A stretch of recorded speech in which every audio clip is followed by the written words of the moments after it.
It is Wednesday, March 22nd. That's hump day to you and me. And I'm excited about today's show. Actually, this is the most excited I've been about a show in a while, just because of the content is exciting. And the Discord contributed a lot of that. So I don't know what to say in these first few minutes of the show because people aren't in yet. So we really need to implement a new thing where we have like a couple minutes of music on, and maybe we start the show at 5 of 11, and then gives people time to come in, gives those YouTube notifications time to go out. Like I just got mine, for example, on my phone. Hello, Doug. How's it going? Hey, Matt. How are you? I'm pretty good. I think there is a very obvious solution to the delay problem. Okay. What's that? Doug plays the ukulele. Well, that is a solution. That is one solution. It would give me a chance to say I like it, because that apparently is something that I say nearly every show, according to Helen DeGeneres, our Athletic Brewing ambassador. She said I say it every introduction, basically. And I was thinking about it. I was like, why would I say that during the introduction? I've never noticed that. I listen to not many of these shows, but maybe 1 out of 10. I will go listen to the whole thing, make sure that it's that it's pretty good, up to par, that the content is still good. Yep. Try to come up with new ideas. And I've never noticed that. I usually can notice. I notice that I say a lot, or which at one point I learned not to do in Toastmasters. I was really good at giving talks without saying that ever. But I think it adds a casualness to the show, and I like it. It adds to the rhythm of your voice. But anyway, do you know why I think you say I like it? Yeah, I do. I mean, I know why I think so. What do you think? Why do you think so? It's what I say when I'm like trying to process a ukulele performance by you, or you telling me about the complete desecration of some kind of food that I think is usually good, and you just put all these things on it. Or when you talk about some outdoor adventure, like running on the trail and swatting ice branches out of the way, like as if that's fun. And I'm kind of like, all right, I like it. I don't know what to say. Well, that's not that's not too far off from what I was gonna say. I think you say it because I saw that comment too in Discord and thought it was funny, and I was like, I wonder when he says that. And my guess is that you say it when you're half paying attention to what I say and half reading something or preparing for something, or just zoned out. You're only half paying attention, and then you're like, oh yeah, I like it. Sure, yeah, sounds good. Whatever you say, Doug. It's this expression. It doesn't mean I like the thing. It just means like, okay, like good, moving on.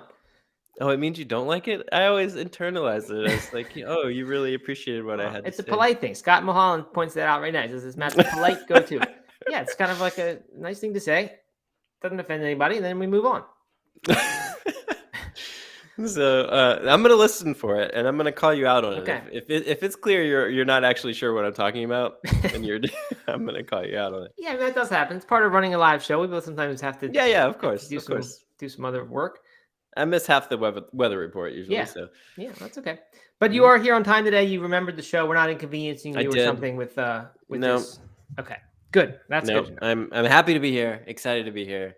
And I'm excited so many people are here with us. It was kind of cool yesterday to do it a few hours early and have a few new faces, but also see that there were quite a few familiar faces that chimed in at 9, even though it wasn't the normal time. So yeah, we're back. I'm still feeling a little congested, but not too bad. Okay, good. We need you healthy. We gotta have us both on top of our game. So a few things. The show is usually at 11 a.m. Yesterday we did it at 9 a.m. Eastern time, but we like that. And there were like 140 people on Instagram who came through Instagram. At least I don't know how long they stayed, because it's a little bit of a goblin town over there. But it's good. So that was a good number for that time slot. So I think we're gonna stick with having an early show each week, kind of a shorter early. Maybe we'll change the format so it doesn't take so much planning, since that's harder on an earlier time. But that'd be kind of fun to have some variety with the time. Maybe one day a week it'll be an earlier time. So we're gonna do that. We haven't yet figured out exactly the details. But I also want to get this music thing going, because I really don't. The first minute of the show, I feel like I can't say anything because it just makes people will miss it.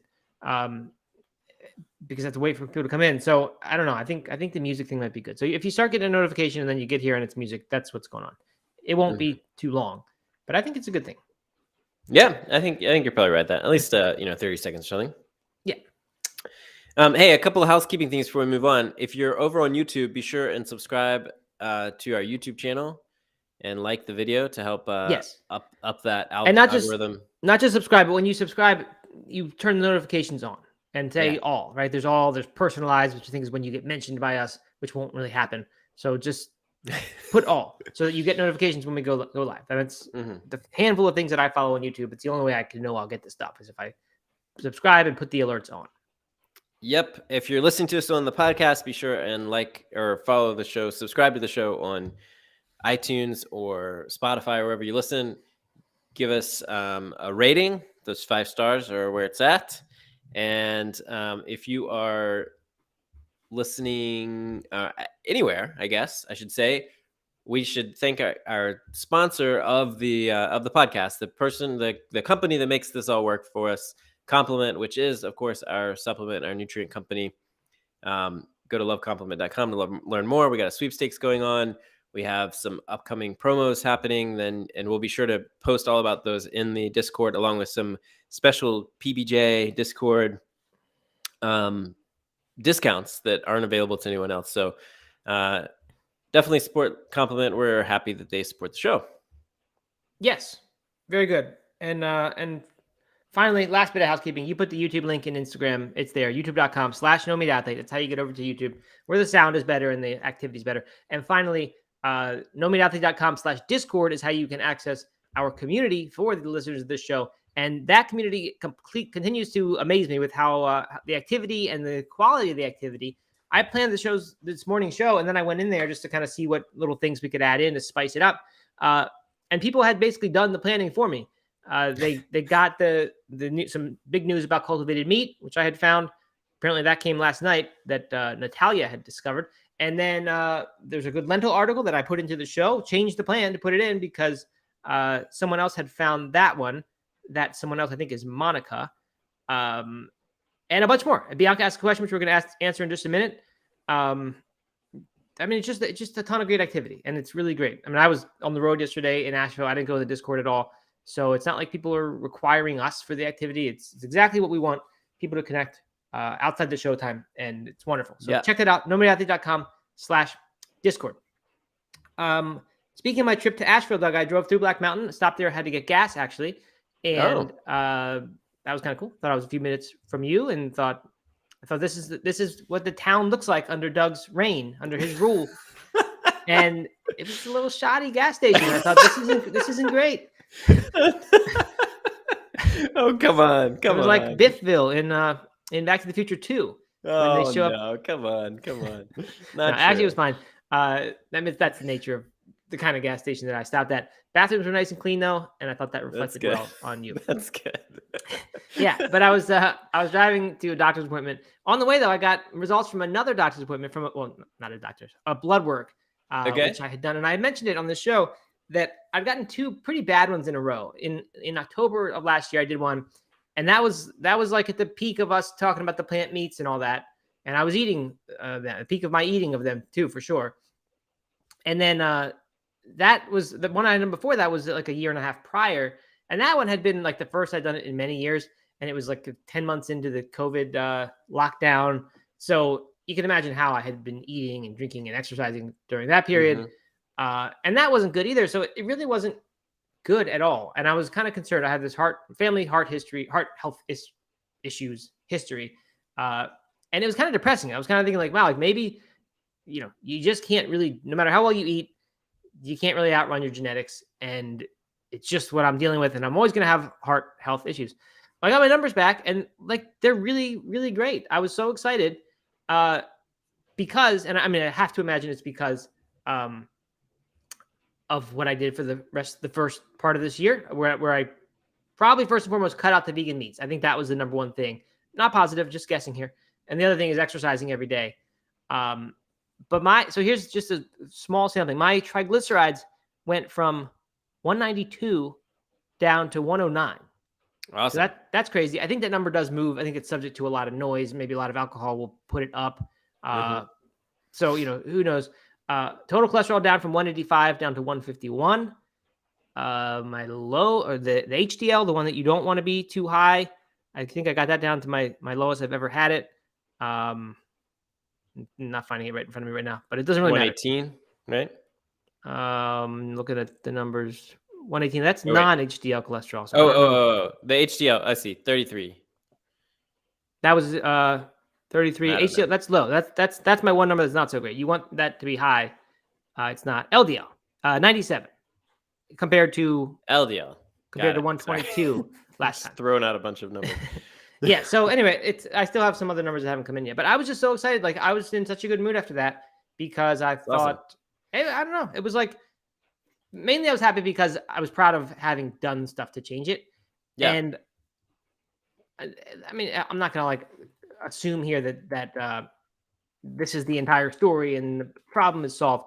But like, I think forever I've had this attitude of when it comes to eating healthily, I think, well, I'm a vegan and I exercise, so therefore it's okay for me to eat, plant meat twice a week or whatever. And like that's just it's just fine. I can afford to do that. I don't put on weight very easily, so like it's fine.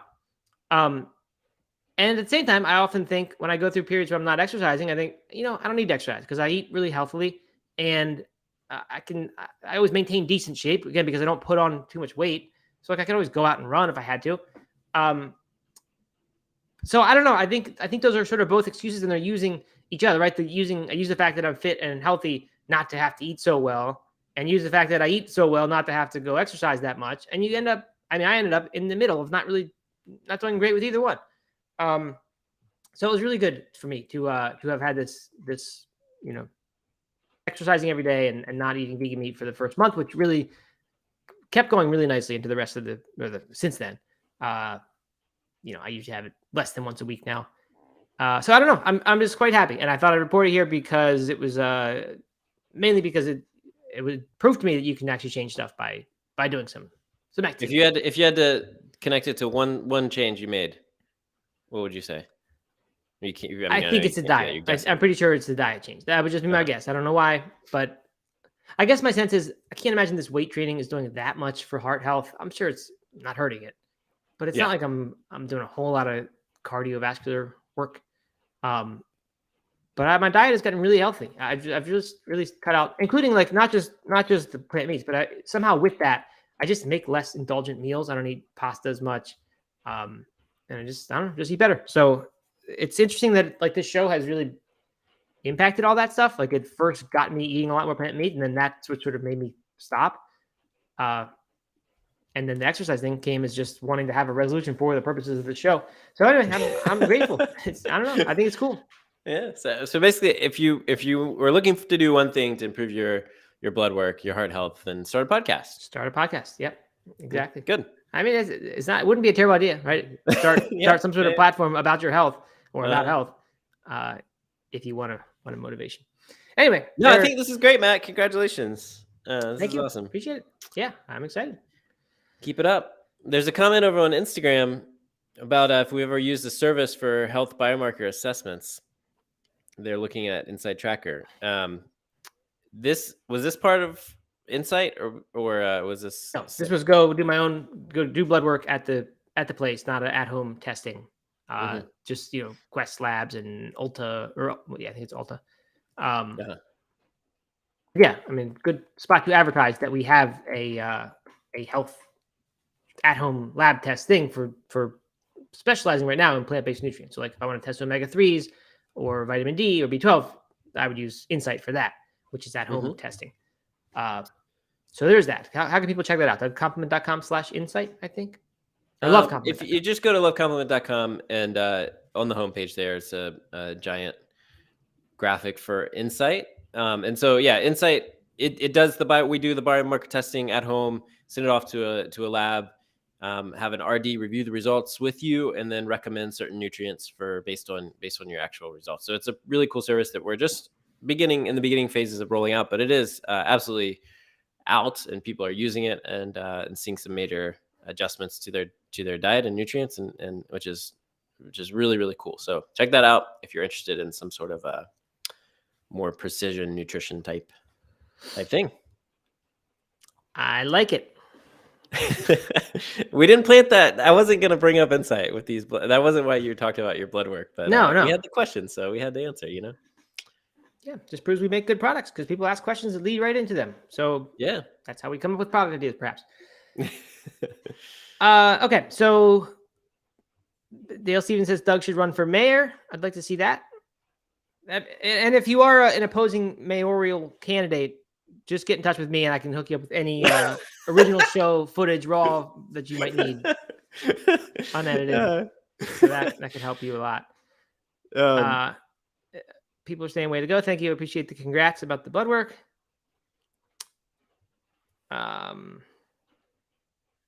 Yeah. Okay, good.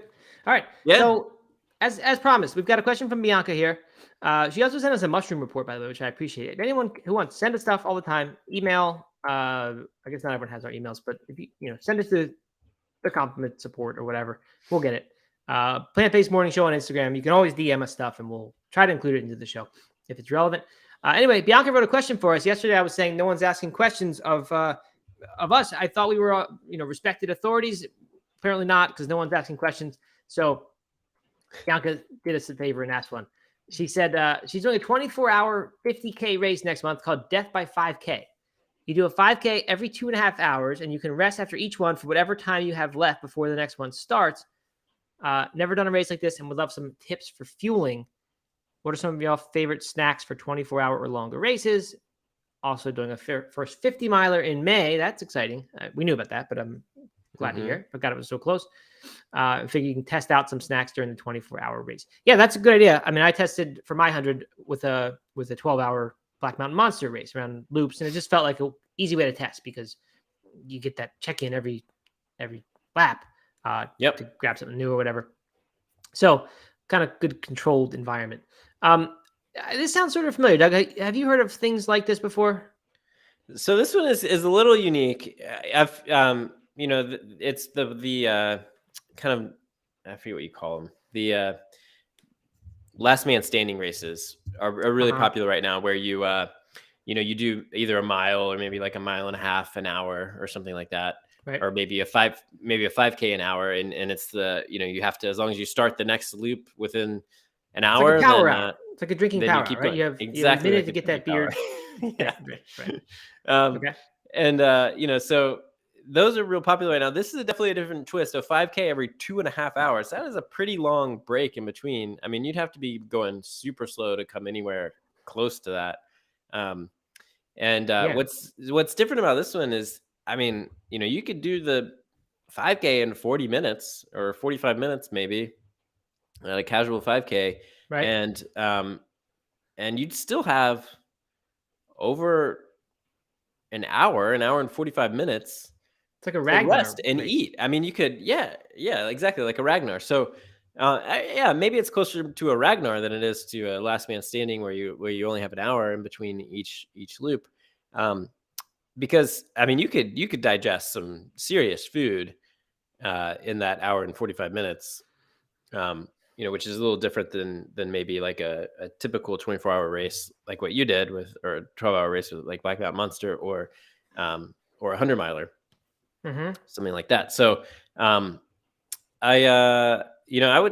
would say I would probably stick to what I eat a lot of on 100-mile races, which is like soups and noodle bowls, like ramen type things that have salty veggie broth, but then also some carbs with the noodles and maybe some mushrooms or something like that in there.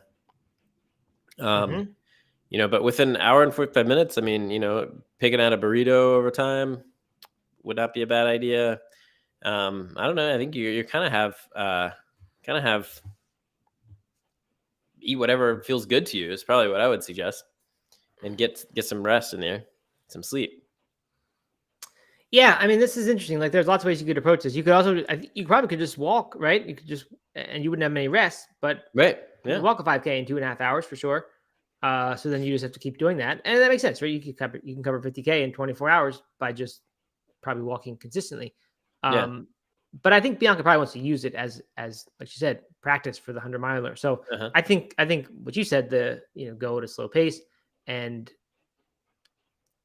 yeah, I guess probably. Well, I don't know what's most race like conditions would be eating while you're running, or take that little break. 100-miler, I think I usually was stopped while I was eating, but maybe not all the time. I don't know.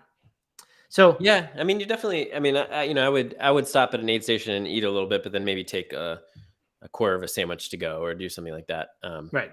Yeah. Yeah, I mean, I feel like with 100-miler for me, it was like my strategy, and I don't know if it was great, but it was to eat as much as I was hungry for no, more than that.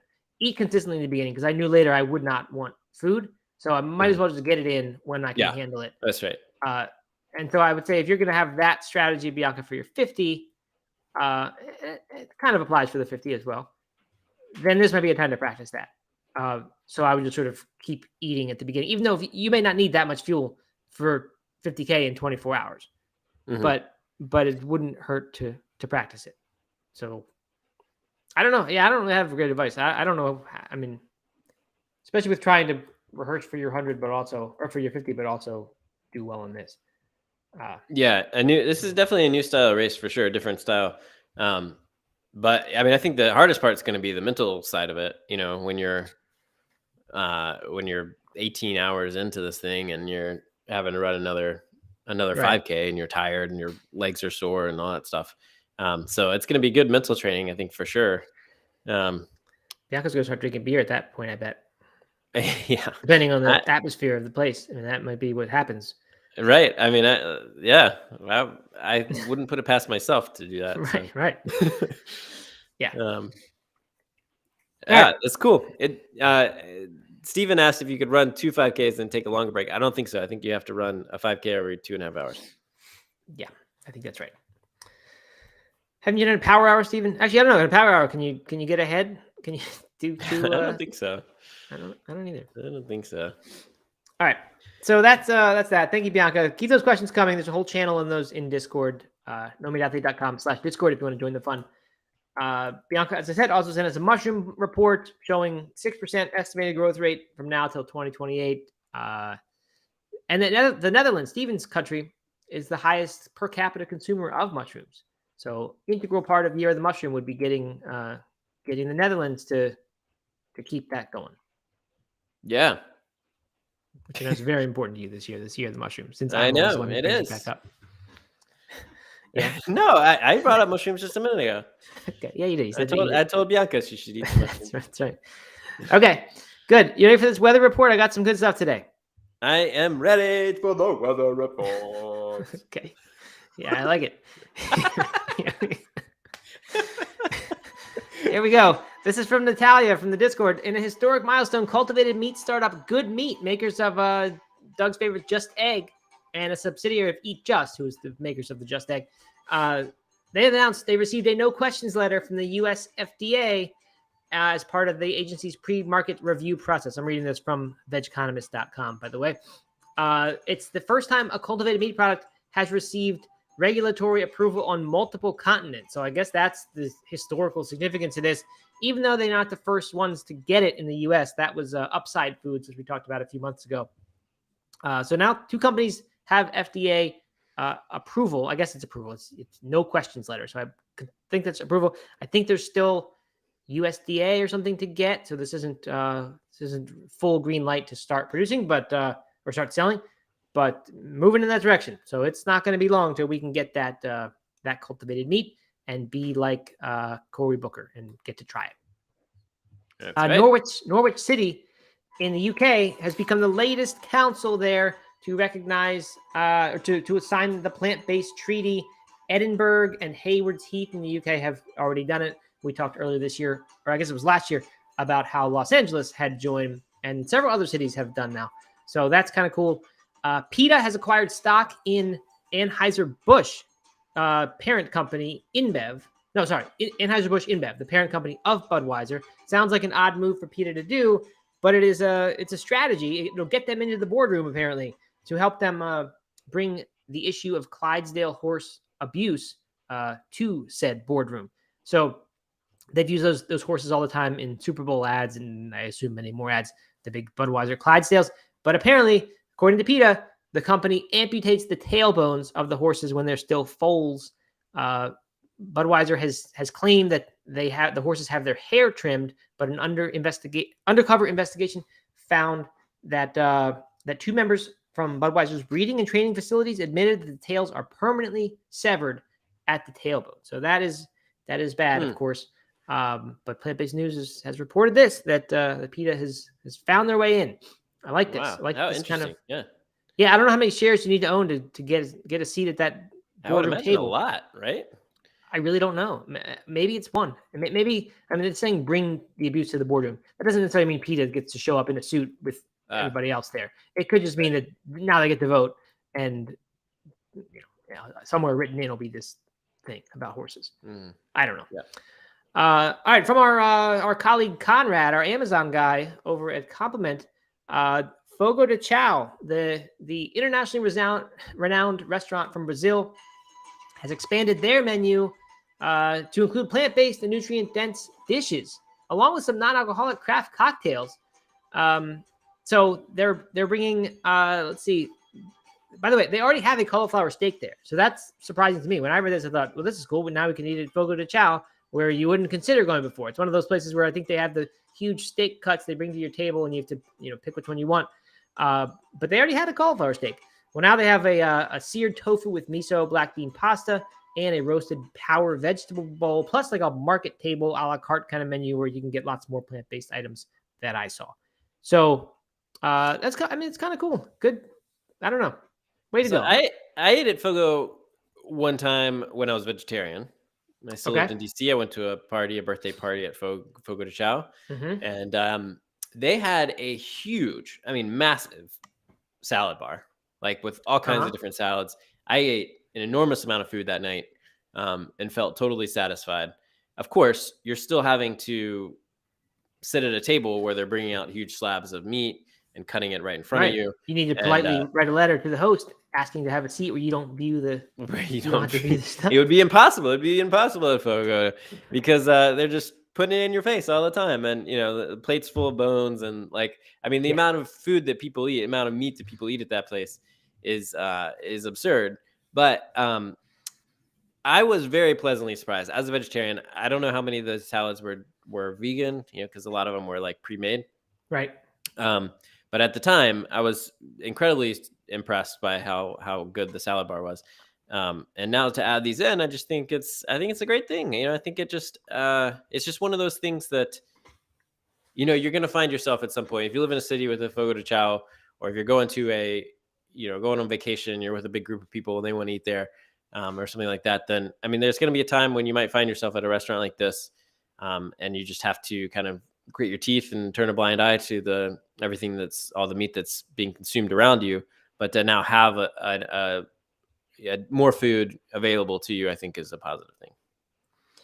Yeah, this is great. You know what? I'm not surprised that a Brazilian steakhouse does it, because I think American steakhouses they don't ruin everything. Our country ruins everything. I think international people and countries, they recognize, yes, maybe a lot of the diet's based on beef and animals, but they still eat plenty of vegetables and things. It doesn't turn into some, just huge, I don't know, animal feast. Maybe it is that, but at least it's vegetables too. It's these American things where they just ignore that. So I'm not surprised. The whole reason to go to Fogo is not to get Brazilian food, right? It's just to eat as much meat as possible. Yeah, for sure. I guess that's why people go there. Yeah. And so, am I going to choose to go there because they have tofu? Absolutely not. No doubt about it. That's not really where I want to spend my money. And it's certainly not the experience that I want for a nice dinner out. But if I happen to find myself there for whatever reason, then I would be glad that it was available. Do it. And then everyone there will make jokes the whole time to you about how are you going to eat tofu and your cauliflower thing, of course. Yeah, without a doubt. Yep. All right, good. Well, that's happening. Good news. Like the weather report. Thank you to people who found those things for us. I always appreciate that. All right, moving on. We've got I forget if we talked about kids recently in lunches. I don't think so. We did way earlier in the show's history. But Veg News has one. Our friend Tanya Flink has an article there that's called 10 Easy Packable Vegan School Lunches. And the intro here, the idea is it's a lot like an article that we talked about early on in the history of the show. I think it was called like Stop Telling Busy Parents That They Need to Plan Meals. And the woman who wrote the article sort of concluded, and basically said like, for me, it's a win when I get the macaroni and cheese on the table and everyone eats it and there's no complaints. And, like I'm not going to feel guilty about that anymore. I'm just, if the kids will eat it, if I can get it on the table and among my, in the course of my busy day, then this is a win and I'm good with it. And I agree. I disagreed a lot with that. I mean, I guess everyone chooses their own priorities, their own kids, how you raise them, whatever. It's your decision, not mine. But for us, like the kids' food, I've said before, we spend so much more on food than I wish we did. It's like a disproportionate amount of our disposable income. I guess that's considered disposable, maybe not, goes to food because it just always is the highest priority. And especially the kids more than ours. It's just something like we're just not going to yield and say, well, just throw our hands up. We'll just do what we can. So about half of these items, I would never give my kids on any kind of daily basis, maybe as little treats here and there. But the other half are pretty good. And I guess the emphasis here is on things that are really easy to get into the lunchbox, don't require prep. So like a good example, number 2, peanut butter and jelly packs. So instead of you having to make the peanut butter and jelly sandwich, which I think partly the reason is that it gets a little gross and not as nice, or it oozes out.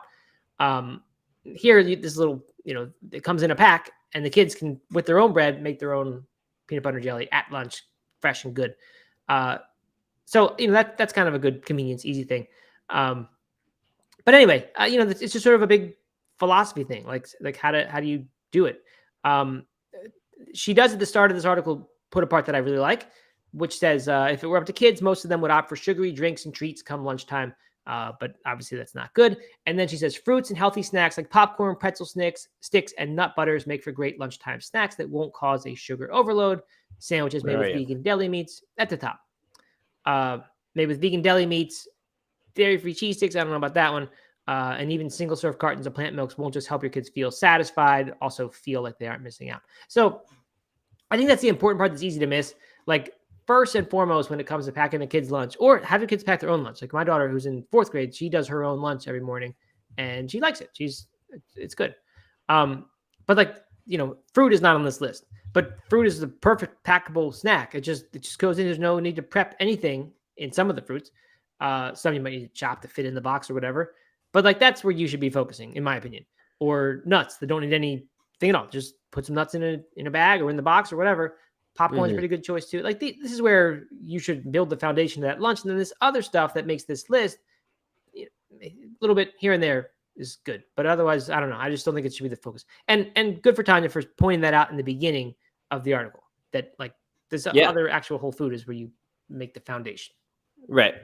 You know what the foundation of my school lunches or my kids' lunches are right now? Tacos. Burritos. Close. Every day, burrito.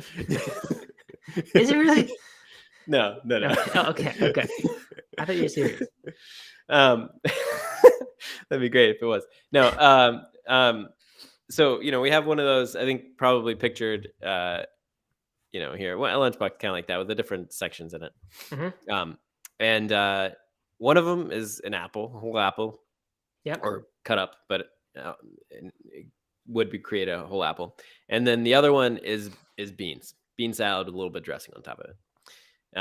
And those two things take up half the lunch, and will significantly give her a lot of both nutrients and fill her up a bit. And then we have like a sandwich or a wrap or some other kind of more fun things in there too. But those two things are gone every single day when she brings back her lunchbox, and I feel good about it. Whatever else we throw in there, I just feel good that she's getting a bunch of beans and some fruit. Yep, that is what I'm talking about. That's the way to begin, and then fill in the stuff with some fun things here and there if you want. My daughter's lunch is often similar to that. It's usually based on whatever we had for dinner the night before. That would replace where you have the beans going. Mhm. Some fruit goes in there. Always like carrots or sliced cucumbers and a little Mhm. container of hummus that we just refill Yep. each time, and that goes in. Yeah, I should Uh, have mentioned that too. Hummus. Yep. yeah, and then might be popcorn, might be some kind of snacky thing, like a few Mhm. pretzels. So we do a little bit of that stuff, but Sure. really not too much. Kind of keep it light. So here's the list. We won't spend too long because I want to get to the other article too. Number one, vegan cheese wedges. These are, I guess, from Good Planet Foods, and I think maybe they're reminiscent of the Laughing Cow cheese wedges. I don't really remember. Um, yeah, so Oh, I there's remember that. those. Do you? Yeah, I mean, I don't think this is a bad thing. Like you said, it's not a health food by any means, probably. Unless, I mean, I actually don't know. Maybe it's mostly cashews, but uh, I got no problem with throwing one of these in there. A little treat. Yeah, me too. Once a week. I wouldn't, like I said before, when you're planning something that's like a daily habit, don't plan any junk food in there, right? Make the junk food the Mhm. exception that comes in now and then. So I would never like plan to put a cheese wedge in there every single day. I would cringe every time I saw it go in and say that just shouldn't be part of her daily food. Uh, but whatever. Number two, peanut butter and jelly packs. I mentioned this one. This is just kind of a convenience thing. But I love that it's peanut butter. I mean, that's a good Mhm. whole food. Hopefully these packs are actual, natural peanut butter, not a whole lot of sugar and palm oil. Uh, Number three, nut butter and vegetable snacks. So here she says, little packet of Justin's nut butter. Doug, you're probably cringing at the eco waste happening in these first few Yeah, uh, in the name of convenience. So, you can do the same thing by putting it in little containers that then go into the lunchbox or go with you. And that's probably absolutely. the better Yep. choice. But if you're busy and you can't have time, don't have time for that, you have to make sacrifice somewhere. I get it. But that's a good choice because it's just whole almonds, I believe, that makes Justin's almond butter. Single serve soy or pea milk. I mean, this is like, I guess, just a sort of a fit in move. If you want them to have a drink that isn't water, like Mhm. the other kids who are maybe have cartons of milk from the cafeteria, I don't know, then you could give them this. Uh, I don't know. I mean, would you want your kids drinking soy or pea milk every day from a container like this? I don't know if I would. I'd have to look carefully what was in it. There's lots of single serve stuff here, which, as you pointed out, I'm not crazy about. I mean, if they the problem that I have, I don't know this Ripple Kids one. I don't know what's in that, but like the single serve Silk almond milk is not Hmm. the sugar free version, not the like sweet, Right, that makes and sense. it's Probably hard to get filled that. with sugar and filled with you know maybe vanilla or something like that. Flavor that you don't. I wouldn't want my kid to drink every week, every day. That's for sure. Yep. Yep. We are alike on that one. Number five, vegan cheese sticks featuring diet cheese. You know where I stand on this one. Complete absolute not. Once a week maximum would I allow this, but I just wouldn't buy this so that it wouldn't be in our house. Uh, yeah, I don't feel as not good. passionate about it. No, I know you don't. Miyoko cheese now and then it's expensive, so we sort of limit what she can bring in to lunch with Miyoko cheese. But if she could put a little wedge of that and a couple crackers, I'd be all right with that. Yeah. Uh, I mean, the yeah, rest of this lunch, check it out. I mean, the pretzels, I guess, but the hummus and all those veggies, looks yeah, good. Looks like that's some great. dried fruit in there. Yeah, just remove the cheese and you got a good lunch. Yeah. Number six, allergen-free cookies. Now here, I take issue with this one. She says yes, Oreos are vegan, but should kids be eating them every day? Probably not. So I would say that exact same logic applies to the recommendation here, which is Maxine's Heavenly. They make 2 packs of cookies that are free from refined sugar, gluten, and animal products. Well, I don't know about the Oreos, if the Oreos are gluten free or not, but they are free of animal products. Uh, so the Oreos may have the refined sugar, but I checked out the ingredients of Maxine's Heavenly, and they have coconut sugar and they have coconut nectar. Those to me are the same as sugar.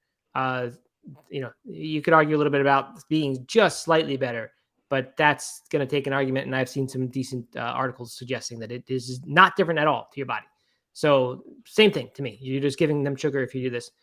So once every week or something, a little rare snack, fine, but I would definitely not do this every day personally. Number 7, hummus cup. This is not bad, Doug, except for then you have to pack along a bunch of plastic. But it does Hmm. save you the work of the hummus. And if it doesn't get eaten, which sometimes our hummus comes home uneaten and then it just goes to waste, I guess that would be fixed in this case. Well, unless it got really warm. But if it never got opened, that'd be kind of a good thing. The other thing with this is you can't then pick your brand of hummus. We're not all that picky now, but a lot of them aren't made with just Yeah. extra virgin olive oil. They have other stuff in them. So then you got to, you know, compromise a bit. Anyway, I recognize that I'm maybe a little bit. Yeah, you're being a little harsh here, I think. I am. Like I said, it's a big priority for us. So this is how I Mhm. feel about these things. I'm not saying every parent needs to have the same standard. And I get that there are trade-offs, right? There's time and expense and all that. It's Mhm. just one of those things for us that isn't, that we don't really compromise. Well, when your kid's Single making her serve. own lunch, then there's no reason to worry about time, right? Yeah, right. Put her to work. Give her another job too. Start earning money. Single serve olive packs. This is fine. I mean, but it's just olive, so you could just make your own single serve olive pack. Yeah. Yeah. Yeah. You could criticize me on this one. Olives have some salt in them, a decent amount of salt, more than really we should have in a day to have, I don't know, 8 or 10 olives. But my daughter likes olives. Do your kids like olives? My daughter loves them. She like will Really? only eat pizza with olives on it. Yeah. Really? Yeah. Yours don't? It's not really a kid food typically. No. I don't think they've ever successfully eaten an olive when we've given them some. Mm-hmm. Our number 9, vegan Lunchables. Doug, I know you're all about this. Oh yeah. This is if I could make up my kids' lunch every day, it would just be straight up vegan Lunchables. Yeah. That's kid number 2. Once I start having to make lunch for her, I can just skip the making and just give her a Lunchable. No, I'm just kidding. But I think we talked about these, and because I thought they were absolutely hilarious that they were making them. But I have a little insider tip here. I don't remember if I shared this with you or not. My mom sent it to me. A CNN article from Yes, you did show me this. like 10 days ago or something that I'll just read the first part here. Kraft Heinz has succeeded in getting its ready-to-eat packaged Lunchables into school lunch programs starting this fall in a new major initiative.